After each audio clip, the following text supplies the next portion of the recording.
오늘 이사야 62장에서는 하나님께서 그의 백성들을 3절에 있는 바와 같이 너는 또 여호와의 손에 아름다운 관, 내 하나님의 손에 왕관이 될 것이라.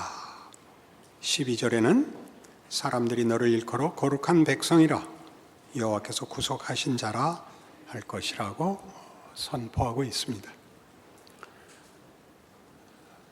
하나님이 그의 백성들에 대해서 가지는 성실하심과 의지를 보게 되고 그것을 이루시는 은혜의 풍성함을 여기 약속하고 있습니다. 현실적으로 이스라엘 백성들은 하나님의 율법적 요구에 대하여 실패하고 여러 번의 경고에도 불구하고 결국 멸망의 자리를 자초하여 바벨론 포로가 되고 그 회복할 수 없는 자리에서 하나님의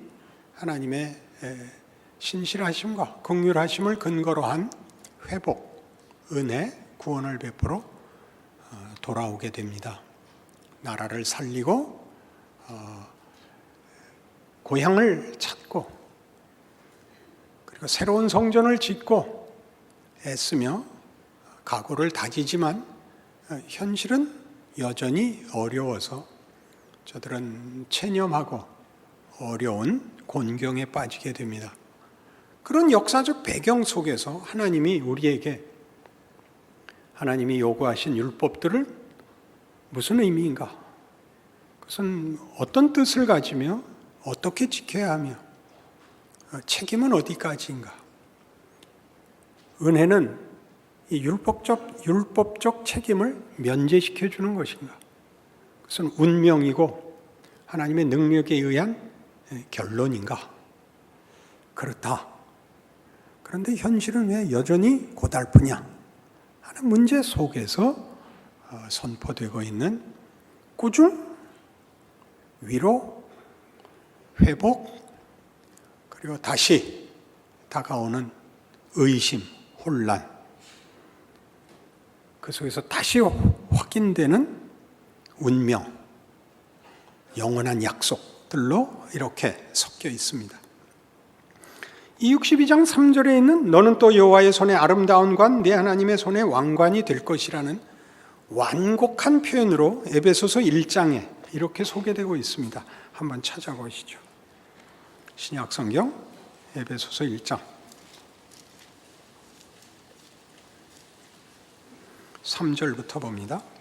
찬송하리로다. 하나님 곧 우리 주 예수 그리스도의 아버지께서 그리스도 안에서 하늘에 속한 모든 신령한 복을 우리에게 주시되 곧 창세전에 그리스도 안에서 우리를 택하사 우리로 사랑 안에서 그 앞에 거룩하고 흠이 없게 하시려고 그 기쁘신 뜻대로 우리를 예정하사 예수 그리스도로 말미암아 자기 아들들이 되게 하셨으니 이는 그가 사랑하는 자 안에서 우리에게 거저 주시는 바 그의 은혜의 영광을 찬송하게 하려는 것이니라. 우리는 그리스도 안에서 그의 은혜의 풍성함을 따라 그의 피로 말미암아 속량 곧 죄사함을 받았느니라. 이는 그가 모든 지혜와 총명을 우리에게 넘치게 하사 그 뜻의 비밀을 우리에게 알리신 것이요 그의 기뻐하심을 따라 그리스도 안에서 때가 찬 경륜을 위하여 예정하신 것이니 하늘에 있는 것이나 땅에 있는 것이 다 그리스도 안에서 통일되게 하려 하심이라. 모든 일을 그의 뜻의 결정대로 일하시는 이의 계획을 따라 우리가 예정을 입어 그 안에서 기업이 되었으니 이는 우리가 그리스도 안에서 전부터 바라던 그의 영광의 찬송이 되게 하려 하심이라. 아까 이사야 62장 3절에서 본 바와 같은 하나님의 백성들은 그의 손에 관이 되며 그 영광의 면류관이 되는 약속이 에베소서 1장에서는 이렇게 예수 그리스도 안에서 하나님의 영광을 찬송하고 또 그 영광의 찬송이 되기도 하는 선포로 진술되고 있습니다. 하나님께서 가지시는 창조는 분명히 에베소서 1장에서 보는 바와 같이 태초에 예정된 것입니다. 우리가 어느 만큼의 책임 있는 반응을 책임 있는 조건을 제시했는가 이전에 태초에 예정된 하나님, 당신 홀로 하신 창조 세계와 인류에 대한 하나님의 뜻입니다. 그리고 그것이 예수 안에서 역사 속에서 구체화됩니다. 우리는 하나님의 영광을 찬송하게 되고 우리 자신이 하나님의 영광의 찬송이 되어 우리가 하나님께 항복하고 감사하는 정도만 있는 것이 아니라 우리가 그 영광의 중요한 내용이 됩니다. 이것이 성경이 하고 싶어하는 이야기죠. 거기에서 일어나는, 말하자면 태초에 우리의 선택과 반응과 책임이 있기 이전에 하나님이 정하신 일이 역사 속에서 왜 우리의 못난 것이나 혹은 거부로 인하여 실패가 일어나고 심판이 등장하는 과정을 겪고, 그래서 예수께서 오셔서 십자가를 지고 죽어야 하는 방법으로 완성되는지는 우리에게는 이해하기가 매우 쉽지 않은 문제가 됩니다. 시간이라는, 과정이라는, 경험이라는 기회를 준다는 것이 어떤 의미를 가지느냐, 이것이 우리가 지금 이사야에서 그 결론 부분에서 만나는 하나님이 우리에게 요구하시는 법을 지킴으로써 받는 보상, 원칙과 심판의 차원을 벗어나 우리의 실패에도 불구하고 그 약속을 지키시는 하나님의 은혜와 회복과 구원, 조건 없는 승리, 그 두 조건 없는 승리가 제거하고 면제해 줘야 할 우리의 책임이 다시 강조되어 책임 있게 하나님의 은혜를 우리의 생애와 믿음에 적용해야 되는 자리에 온 것이 이제 우리가 만나는 본문인 것입니다. 은혜가 우리에게 무엇을 요구하는가? 거꾸로 책임을 요구합니다. 그 책임은 은혜가 필요하기 전에 요구됐던 원칙과 심판의 차원에서 요구됐던 것 아니었습니까? 이스라엘은 실패했고 우리 모두도 실패했습니다. 그래서 은혜가 왔죠. 은혜가 다시 책임을 요구한다면 은혜는 도대체 뭐가 은혜가 된다는 말입니까? 이런 질문에 대한 답이죠. 하나님은 태초에 우리가 하나님의 영광을 찬송케 하는 감사와 감탄의 자리로, 또 그 영광에 우리가 찬송이 되는 그 영광과 승리의 가장 중요한 중심에 자리하는 내용이 되는 영광의 찬송이 되게 하겠다고 약속하십니다. 그 일들이 로마서 8장에서는 이런 식으로 설명되어 있습니다. 지금까지 한 이런 약속들이 실패를 만회하기 위하여 준 은혜와 그 은혜로 인하여 이제는 폐기되었어야 마땅한 책임이 왜 다시 요구되는가 하는 문제에 대한 설명이 로마서 8장 1절. 그러므로 이제 그리스도 예수 안에 있는 자에게는 결코 정죄함이 없나니 이는 그리스도 예수 안에 있는 생명의 성령의 법이 죄와 사망의 법에서 너를 해방하였음이니라 라는 선언 속에 들어 있습니다.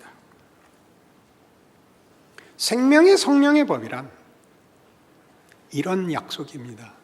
하나님의 창조, 하나님의 구원에 대해서, 하나님의 창조와 구원의 본질적 성격은 생명과 존재에 대한 무한대의 긍정이다, 그러는 것입니다. 외워두셔야 됩니다. 하나님의 창조와 구원은 모든 생명과 존재에 대한 무한정의 긍정이다. 우린 맨 먼저 뭘 생각해야 되냐면 현실이 죄와 사망의 법이 권력을 잡고 있기 때문에 생명의 성령의 법이 더 위에 있다는 사실을 잊습니다. 우리가 살고 있는 현실은 죄와 사망이 왕노릇하는 것입니다.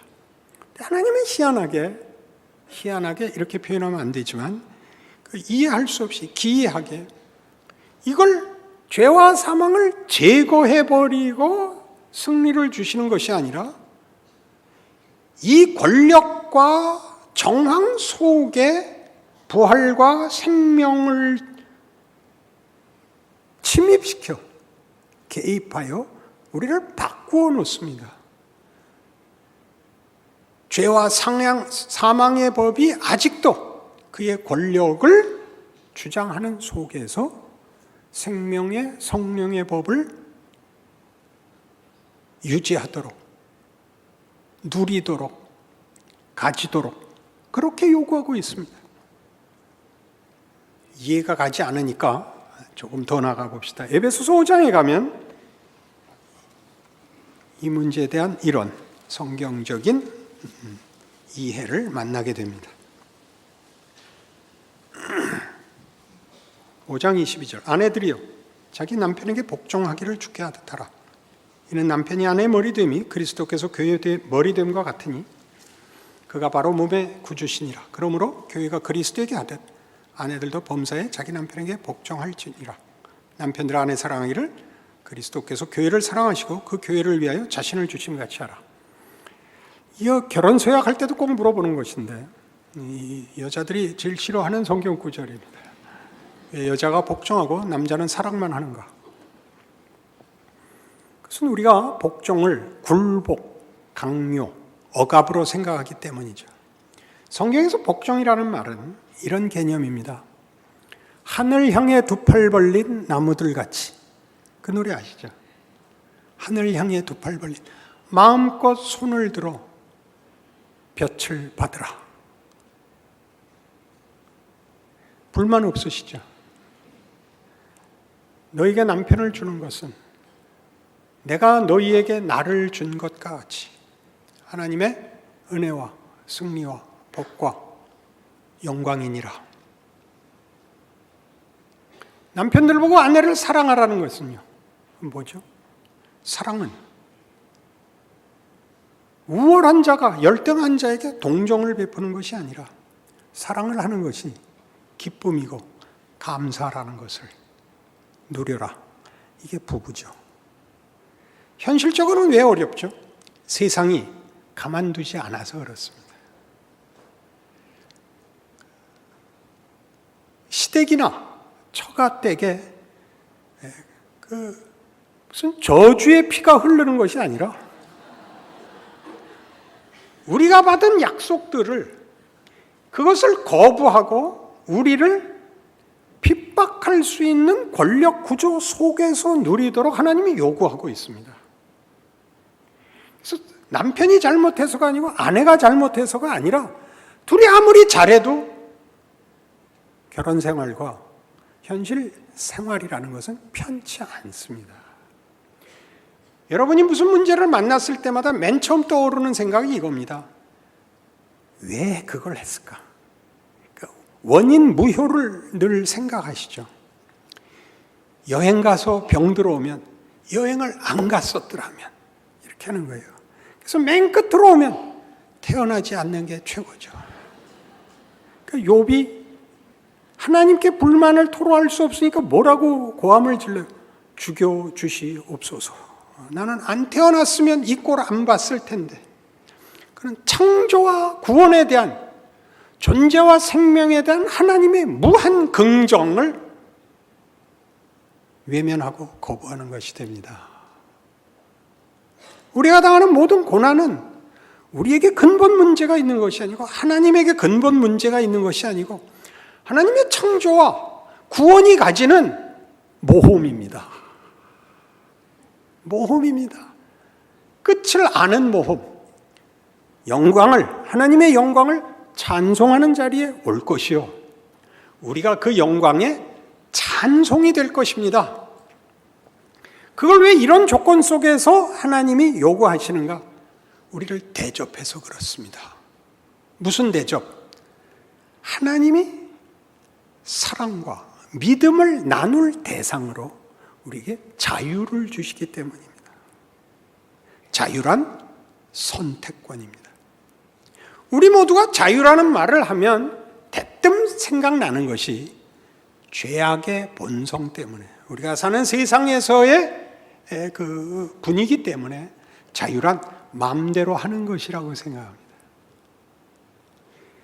같은 마음대로 하는 것을 성경이 자유라고 말하는 것은 이 하나님의 영광을 찬송하며 우리가 그 영광의 찬송이 되는 이 길을 마음껏 소원하고 마음껏 욕심내고 마음껏 선택하는 명예와 기회를 말하는 것입니다. 우리는 마치 우리가 이 중간지대에서 죄를 질 것인가 믿음 생활을 할 것인가의 양자택일 속에 있다고 생각합니다. 안 그렇습니다. 우리는 생명의 성령의 법 아래 있어서 죄와 사망의 법 아래서는 벗어나 있습니다. 우리가 잘못하면 못나게 구는 것입니다. 그냥. 그래서 같은 에베소 5장이 이 18절에 이 말을 하죠. 술 취하지 말라. 이는 방탕한 것이니 오직 성령으로 충만함을 받으라. 무슨 얘기죠?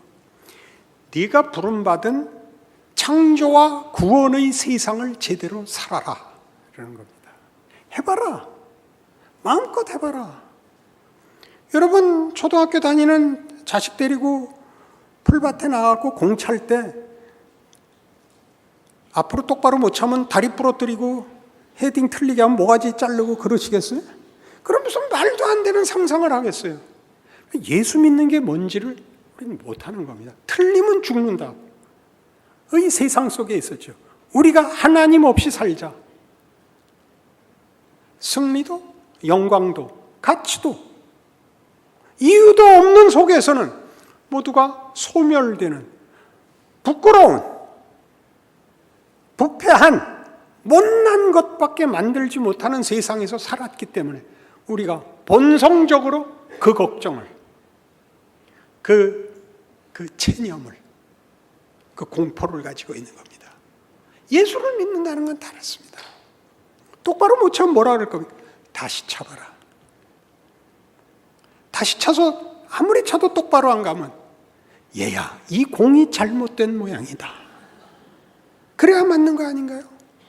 그것이 부모 아닌가요? 우리 하나님이 우리에게 그렇게 요구하십니다. 어떻게 하라고요? 술 취하지 말라. 이는 방탕한 것이니 오직 성령 충만을 받으라.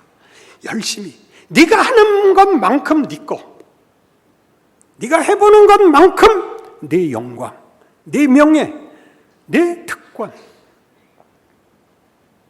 아버지 여기 한번 가보고 싶어요. 그래 가자. 저기도 가보고 싶어요. 그래 가자. 아버지 맛있는 거 사주세요. 그래. 아예 배 째고 한 바켓스 먹자. 얼마든지 이게 기독교가 말하는 복음이에요. 우리가 하나님, 우리를 위해 그 아들을 주신 하나님이라고 고백하는 우리 하나님이에요. 우리 그 세상에 들어와 있는 거예요. 우리가 가진 자유는 이런 자유죠. 얼마든지 해볼 수 있는 자유. 세상이 우리를 속여요. 딴죽을 걸죠. 그래서 넘어지곤 해요. 일어나시면 돼요. 그리고 세상의 시비와 시험에 빠져서 넘어질 때마다 일어나서 내 다시는 안 속는다 그러세요.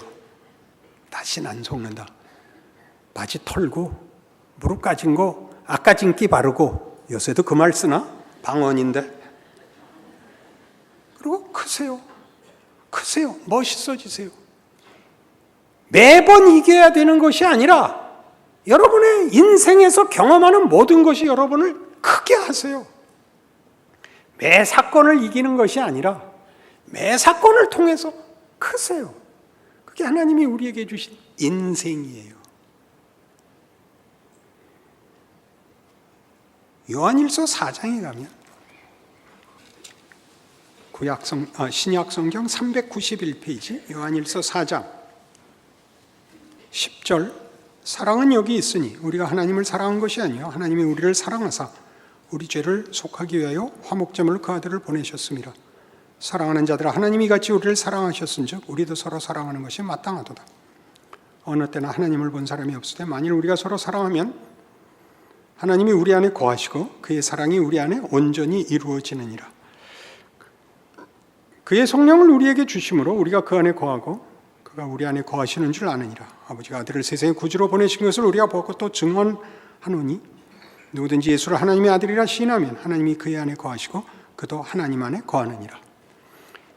이러한 자유는 우리로 하여금 하나님의 사람으로 우리의 인생을 마음껏 살아볼 열심히 누릴 권리를 줄 뿐만 아니라 하나님께서 그 창조와 구원 사역에서 하나님이 우리와 동반자로 동력자로 그리하여 연합된 긴밀한 관계를 만들자고 요구하십니다. 신앙이란 다만 우리에게 정당한 기회를 주고 책임을 지고 명예롭게 되는 정도가 아니라 하나님이 목적하시는 하나님의 영광과 그 찬송을 위하여 당신의 영광과 그 영광의 핵심적 일부가 되는 우리의 찬송을 위하여 우리를 불러 하나님의 창조와 구원에 우리를 함께 동력자로 요구하고 계시다는 사실입니다. 그러니까 사랑을 해야 할 윤리적, 도덕적, 종교적 책무가 아니라 하나님과 함께하는 긴밀한 유대관계를 말하는 것으로 되어 있습니다. 이런 뜻밖에 요한복음 15장에서 이미 예수님의 입을 통하여 이렇게 자세히 설명된 내용입니다. 포도나무 비유입니다. 7절부터 보죠. 너희가 내 안에 거하고 내 말이 너희 안에 거하면 무엇이든지 원하는 대로 구하라. 그리하면 이루리라. 너희의 열매를 많이 맺으면 내 아버지께서 영광을 받으실 것이요 너희는 내 제자가 되리라. 아버지께서 나를 사랑하신 것 같이 나도 너희를 사랑하였으니 나의 사랑 안에 거하라. 내가 아버지의 계명을 지켜 그의 사랑 안에 거하는 것 같이 너희도 내 계명을 지키면 내 사랑 안에 거하리라. 내가 이것을 너희에게 이름은 내 기쁨이 너희 안에 있어 너희 기쁨을 충만하게 하려 함이라. 내 계명은 곧 내가 너희를 사랑한 것 같이 너희도 서로 사랑하라 하는 이것이니라. 사람이 친구를 위하여 자기 목숨을 버리면 이보다 더 큰 사랑이 없느니 너희는 내가 명하는 대로 행하면 곧 나의 친구라. 이제부터는 너희를 종이라 하지 아니하리니 종은 주인이 하는 것을 알지 못함이라. 너희를 친구라 하였느니 내가 내 아버지께 들은 것을 다 너희에게 알게 하였음이라. 너희가 나를 택한 것이 아니요 내가 너희를 택하여 세웠나니 이는 너희로 가서 열매를 맺게 하고 또 너희 열매가 항상 있게 하여 내 이름으로 아버지께 무엇을 구하든지 다 받게 하려 함이라. 이렇게 되어 있습니다. 예수의 계명은 뭐예요? 이거죠. 공부 잘해라, 훌륭해져라 그러는 것입니다. 우리에게 공부 잘해라는 경쟁적으로 들립니다. 그죠? 그래서 무거운 짐인데 공부하는 것은 큰 특권입니다. 우리나라에서 교육은 이제 뭐라 그러죠? 당락을 결정해야 되는 수단으로 사용되는 바람에 공부가 재미없어졌습니다. 등수를 매기는 것에 불과하니까. 그러나 원래 공부라는 것은 참으로 명예로운 기회이고 복된 허락이죠. 그러니까 하나님이 우리에게 인생을 살아보라. 굉장한 것입니다. 하나님이 우리의 운명을 결정하여 결정론이나 숙명론에 우리를 붙잡아 기계적 조작을 하는 것이 아니라 우리 보고 우리가 살아서 느끼고 고민하고 결정하고 결정의 결과를 보고를 우리에게 허락하십니다. 마음껏 그리 해보랍니다. 불만이십니까? 열매는 어디에 달리죠? 가지에 달립니다. 희한하지 않습니까? 그 나무의 열매가 가지에 달립니다. 나무가 맺은 열매가 가지에 달립니다. 우리가 만든 것 같습니다. 하나님이 그 특권을 허락하십니다. 그게 우리 이사야를 설교하면서 이사야 6장에서부터 시작됐던 씨 뿌리는 비유에 대한 제대로 된 해석을 내놓습니다. 씨를 뿌렸는데 길가에도 떨어지고 돌짝밭에도 떨어지고 가시떨기에도 떨어졌습니다. 다 결실하지 못했는데 좋은 땅에 떨어진 씨는 결실했습니다. 그러나 이미 얘기한 바와 같이 땅이 결실하는 거 아닙니다. 그 씨가 열매가 되는 것입니다. 좋은 땅이 있어야 된다. 그건 맞지만 땅을 잘 거름을 주고 잘 갈아놓으면 열매가 생기는 것은 아닙니다. 그것은 그 씨가 떨어져야 됩니다. 씨가 떨어져 열매가 맺힘으로 거꾸로 이건 좋은 땅이다가 됩니다. 땅이 좋았기 때문에 무슨 씨를 심었든지 결실이 되는 것이 아니라 이 비유의 아주 심오한 핵심은 결실함으로 땅이 좋은 땅이라는 이름을 얻게 됐더라는 사실입니다. 좋은 땅인 증거는 땅이 기름졌다든가 무슨 땅이 결실을 할 만한 무슨 내용을 갖고 있었다가 아니라 그 열매가 맺힌 땅이기 때문입니다. 이렇게 되는 거죠. 꽃밭이 된 거죠. 꽃밭. 꽃밭은 밭에다가 준 명예입니까? 꽃에다가 준 명예입니까? 꽃이 핌으로 밭이 명예를 얻습니다. 마치 자기가 만든 것까지. 하나님이 우리에게 준 자유가 그겁니다. 우리가 아무것도 아니었으나 하나님이 예수 그리스도 안에서, 아니 하나님의 창조와 구원의 하나님의 신실하심, 기쁘신 목적이 이거였습니다. 이 풍성함, 하나님의 영광입니다. 하나님의 영광에 대해 우리가 감탄하게 만드는 하나님의 영광, 하나님의 영광을 찬송하게 하려 하십니다. 그러면서 동시에 우리가 하나님을 감탄하는 정도가 아니라 우리가 꽃밭이 됨으로써 이 꽃은 이 밭에 의하여 꽃밭이라는 이름으로 밭 영광을 돌립니다. 우리는 그 영광에 찬송이 됩니다. 이렇게 우리를 붙들어 하나님이 마치 우리가 없으면 꽃을 피울 수 없었던 것 같이, 우리가 꽃을 피운 것 같이 그렇게 우리 안에, 당신 안에 우리를 초대합니다. 우리의 자유는 이 헌신, 이 선택, 이 기회를 가지는 위대한 길을 걷는 것입니다. 아무도 아멘을 안 하는 이유는 뭡니까? 너무 큽니까? 에베소서 3장에 의하면 에베소서 1장부터 보고 가죠. 그러니까 이런 식의 이해는 에베소서 1장 23절에 이렇게 이미 나왔던 것입니다. 교회는 그의 몸이니 만물 안에서 만물을 충만하게 하시는 이의 충만함이니라. 교회는 우리입니다. 예수 믿는 하나님의 자녀들을 교회라고 부릅니다. 예수 그리스도는 우리를 몸으로 불러서 당신과 우리를 묶으십니다. 그리고 우리가 뭐라고요? 만물 안에서 만물을 충만케 하시는 이에 우리가 충만이랍니다. 그리고 3장 14절, 지금까지 한 설교를 이렇게 묶으면 됩니다. 오늘의 설교를 이러므로 내가 하늘과 땅에 있는 각 족속에게 이름을 주신 아버지 앞에 무릎을 꿇고 비노니 그의 영광의 풍성함을 따라 그의 성령으로 말미암아 너희 속사람을 능력으로 강건하게 하시오며 믿음으로 말미암아 그리스도께서 너희 마음에 계시게 하시옵고 너희가 사랑 가운데서 뿌리가 박히고 터가 굳어져서 능히 모든 성도와 함께 지식에 넘치는 그리스도의 사랑을 알고 그 너비와 길이와 높이와 깊이가 어떠함을 깨달아 하나님의 모든 충만하신 것으로 너희에게 충만하게 하시기를 구하노라. 아멘. 우리 가운데서 역사하시는 능력대로 우리가 구하거나 생각하는 모든 것에 더 넘치도록 능히 하실 이에게 밑줄 쳐놓고 갑시다. 교회 안에서와 그리스도 예수 안에서 영광이 대대로 영원 무궁하기를 원하노라. 아멘. 기도하십시다. 하나님 아버지, 예수 믿는 영광, 명예, 기회, 자유, 즐거움 확인시키셨습니다. 우리를 거부하고 우리를 시험하고 우리를 핍박하는 세상 앞에서 우리만이 생명과 진리로 자유와 순종이 가지는 영광으로 사는 존재입니다.